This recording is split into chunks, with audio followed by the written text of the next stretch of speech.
Hey guys, back with another Borderlands 2 video, and today I figure we could go ahead and talk about what I think is the most fun character or class to play in Borderlands 2.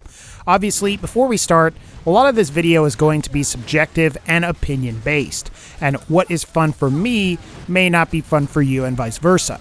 Now, this video will be broken down into which character has the most fun action skill to use, which character has the most fun or interesting skill tree, what is the easiest and hardest class to play, and then I will talk about who my favorite character is. But I guess without further ado, let's discuss what I think is the most fun or what is my favorite action skill. Obviously, all of the Vault Hunters have an action skill. AXTON has a turret, Gage has a killer robot named Deathtrap, Zero can cloak for a short period of time with Deception, Maya has PHASELOCK, which suspends enemies midair, Salvador has Gunzerking, which allows him to dual-wield two weapons, and KRIEG has BuzzX Rampage, which will allow him to temporarily wield an axe and use it to kill enemies. While AXTON's turret and Gage's Deathtrap can prove to be useful while playing through the game, both abilities aren't something that you can really control. After all, you're mostly just activating both, and then the turret or Deathtrap robot will do all of the work. While both action skills can be enhanced via specific skills in the skill tree, I would say that Gage's is probably the worst between the two, simply because skills like 1-2 Boom and the Stare are terrible. It's only AXTON's laser sight that's annoying, as other turret-based skills like Scorched Earth, Failing Shields, Longbow Turret, the Nuke, Double Up, and Gemini are all really interesting and fun in my personal opinion. Even still, I would say AXTON's action skill might not be quite as fun as the other four Vault Hunters because the process is less involved.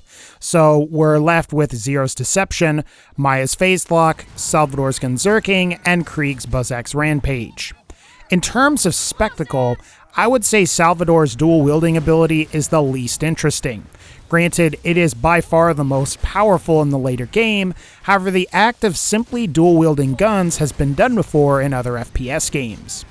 Zero's cloak that he uses during Deception is fairly fun, and while Deception works well for sniper or gun-type builds, melee builds should allow you to get the most out of it. Now, my issue with Deception though is that it's just a cloaking ability, and like dual wielding, it's also something we've seen in other FPS games. This leaves us with Maya's PHASELOCK and KRIEG's BuzzX Rampage.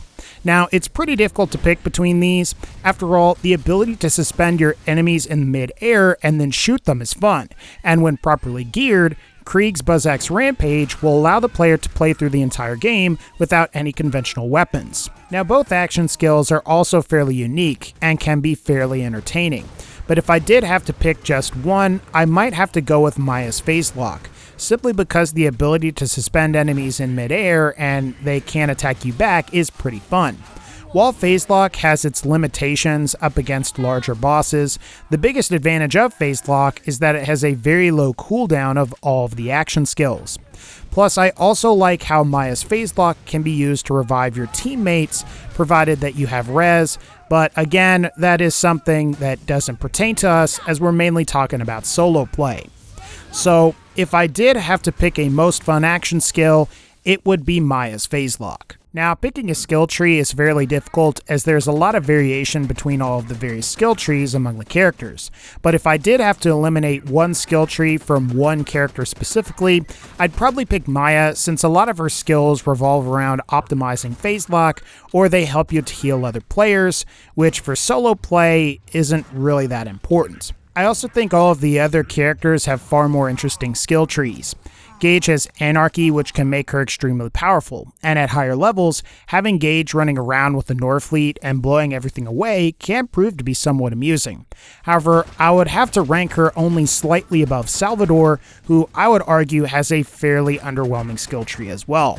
While Money Shot and Inconceivable are hilariously overpowered and can be fun in their own right, I think I prefer skills like Blood-Soaked Shields, Discord, and Wires Don't Talk, despite those skills being less powerful overall. So that leaves us with AXTON, Zero, and KRIEG, and all three of these characters in my mind are pretty flexible. KRIEG can be a pure melee character, or he can be an awesome fire user with the ability to heal off of burn effects. I also have to admit that Krieg is almost unstoppable with the flame of the Firehawk shield and a grog nozzle, which allows him to continuously Nova provided the player has the right spec, and the grog nozzle will allow you to heal off of all of that damage.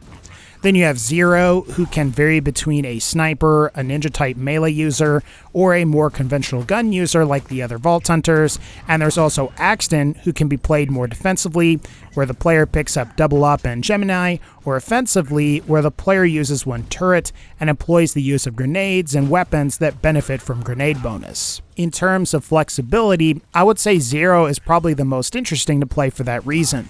The ability to switch from a pure sniper build to a melee build is pretty cool, and Zero's bore is ridiculous and can be completely overpowered in the right situations against the right types of enemies. While AXTON is probably the least flexible of the three, I still really like some of his individual skills like Grit, which prevents the player from going into fight for your life, Onslaught, which improves gun damage and movement speed upon getting a kill, and I also like the Turret Nuke for the temporary stun that it can do to mob enemies. But I think if I did have to pick what I think is the most fun or interesting skill tree, it's probably Zero's, possibly followed by Krieg's, as both characters have very interesting skill trees and are quite flexible overall.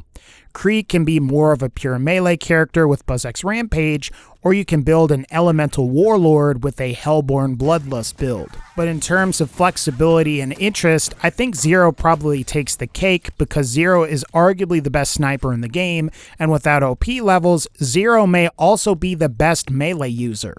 That, and you can also be a very capable and powerful gun user thanks to skills like Bore and Two Fang, and the ability to cloak makes everything better. But now it's probably a good time to discuss who is the easiest and hardest character to play solo. As far as who is the most difficult character to play solo, it's probably AXTON. The main reason for this is because AXTON lacks one truly phenomenal offensive skill or combination of skills like Zero's Bore, Gage's Anarchy, or Salvador's Inconceivable and Money Shot combo. Characters like Maya gain access to Cloud Kill, which can be used to easily walk through the rest of Borderlands 2's normal mode once you get it, and Krieg is fairly powerful from the get-go, and this remains so throughout all of the playthroughs. AXTON was also designed with the intention that he would mostly be using assault rifles, and the only problem with this is the fact that assault rifles generally tend to be weaker than most pistols and SMGs because assault rifles typically have inferior base damage and have lower critical hit bonus than their pistol, SMG, and shotgun counterparts. This isn't to say you can't make a pretty awesome assault rifle build for AXTON, but he definitely is a little limited in this particular area. With all of this said, I think a notable argument could be made that Zero is also difficult to play at first, simply because Zero doesn't have a whole lot of his better skills earlier on, and Zero tends to be more vulnerable to damage when compared to the other Vault Hunters. However, with this said, Zero does eventually become pretty powerful towards the end game as either a melee, sniper, or gun user. Salvador may also be a little more difficult to start out, but once you get going and you've obtained the right gear, Salvador is unstoppable almost. As far as who is the easiest character to play, that's much harder to pick. For normal and true Vault Hunter mode, I would have to go with Maya simply because Cloud Kill is so powerful now. That and Maya has PHASELOCK, which makes dealing with most badass enemies very easy early on.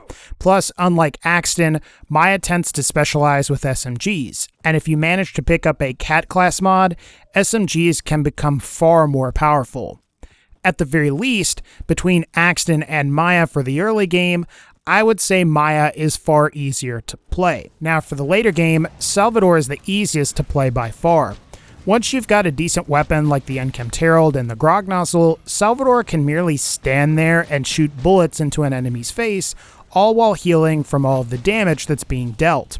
So once you do get far enough in the game, Salvador is almost unstoppable, and this makes him really great to use for fighting a lot of the game's raid bosses by yourself. Now, you may or may not be wondering who my favorite character is. Ultimately, I'm going to have to go with AXTON since he was really the first character I started to play with. That, and I tend to like AXTON's action skill because the turret can be used to draw the aggro of the in-game enemies, and depending on upgrades, you can also use the turret to knock enemies back, provided that you have the nuke skill. You can slag enemies, provided that you have double up, and you can use 2 turrets, provided that you have the Gemini skill. Plus, I also like AXTON's abilities surrounding grenades. Obviously, you've got Grenadier, which increases grenade count, but I like how certain skills like Battlefront, Steady, and Do or Die can be used to increase the damage of certain weapons through grenade damage bonus. You can also increase the damage of TD or reloads by picking skills with grenade damage bonus, which opens up a more unorthodox way of playing through the game. And instead of just shooting everything, you can simply throw your TD or weapons at enemies and the explosions will defeat them. While it doesn't pertain to solo play, AXTON is probably the best support character behind Maya, and I would only put Maya ahead thanks to her res skill, which allows you to revive people remotely with PHASELOCK. The ability for turrets to draw enemy aggro works great for both solo and co-op play, and can prove to be a lifesaver for general mobbing. And while some players may complain if you spec for the nuke, since it partially blinds them, you can always just spec for 2 turrets and use the 2 turrets to draw more aggro while you or your friends get kills. On some level, it's really up to you on who you want to use, and I think all of the characters are pretty fun to play in their own ways.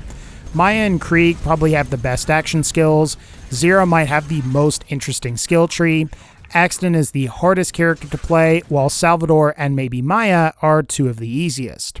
If you ask me though, AXTON is probably my favorite character because I like how he plays, and I wouldn't say he's the best character, but he's more fun for me to play than Zero, which many would probably consider to actually be the better character.